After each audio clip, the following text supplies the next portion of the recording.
बिहार विधानसभा चुनाव को लेकर कांग्रेस ने 48 उम्मीदवारों की सूची जारी कर दी। हमारे साथ कांग्रेस पार्टी के वरिष्ठ नेता तारिक अनवर हैं। सर, 48 उम्मीदवारों की सूची को देखने के बाद क्या लगता है आपको, सही हुआ है? नहीं, मुझे तो दुख हुआ है।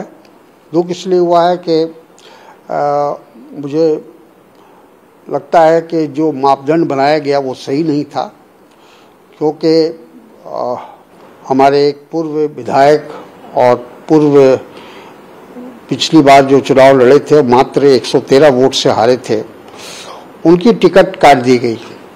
और वैसे लोगों को जो 25,000 से 30,000 से 32,000 से हारे, उनको टिकट दी गई है, उनको दोबारा मौका दिया गया। तो ये दुखद है, अफसोसनाक है। आखिर ये कौन सा मापदंड है? आपने इससे पहले भी ट्वीट करके चेताया था कि जो उपयुक्त उम्मीदवार हैं उन्हीं को टिकट मिलना चाहिए, टिकट वितरण में भेदभाव नहीं होना चाहिए। बिल्कुल, हमने कहा था कि भेदभाव नहीं होना चाहिए, लेकिन इस सूची को देखने के बाद लगता है भेदभाव हुआ है।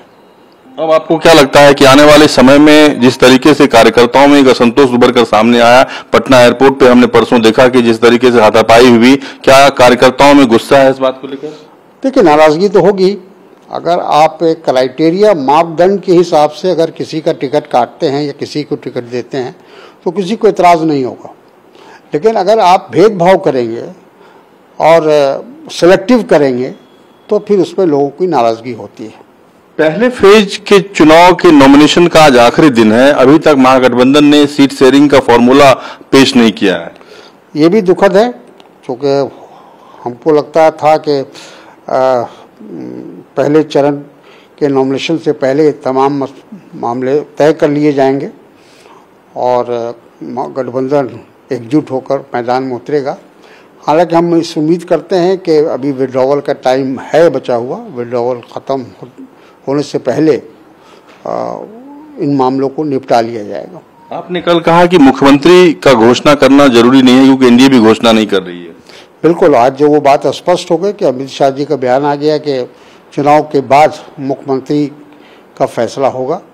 तो ये हम तो पहले से हमारा ये स्टैंड था कि एनडीए सिर्फ नीतीश कुमार जी को इस्तेमाल कर रही है, भारतीय जनता पार्टी, और भारतीय जनता पार्टी आने के वाले समय में नीतीश कुमार जी को मुख्यमंत्री बनाने नहीं जा रही है। मतलब एनडीए की तर्ज पर महागठबंधन भी चुनाव के बाद विधायक फैसला करेंगे कि मुख्यमंत्री कौन होगा। हमने तो कहा था कि जो कोऑर्डिनेशन कमेटी अगर फैसला करती है तो उसको मान लेना चाहिए। धन्यवाद। हमसे बातचीत कैमरा पर्सन नितिन के साथ रमन कुमार, दिल्ली न्यूज़ 24।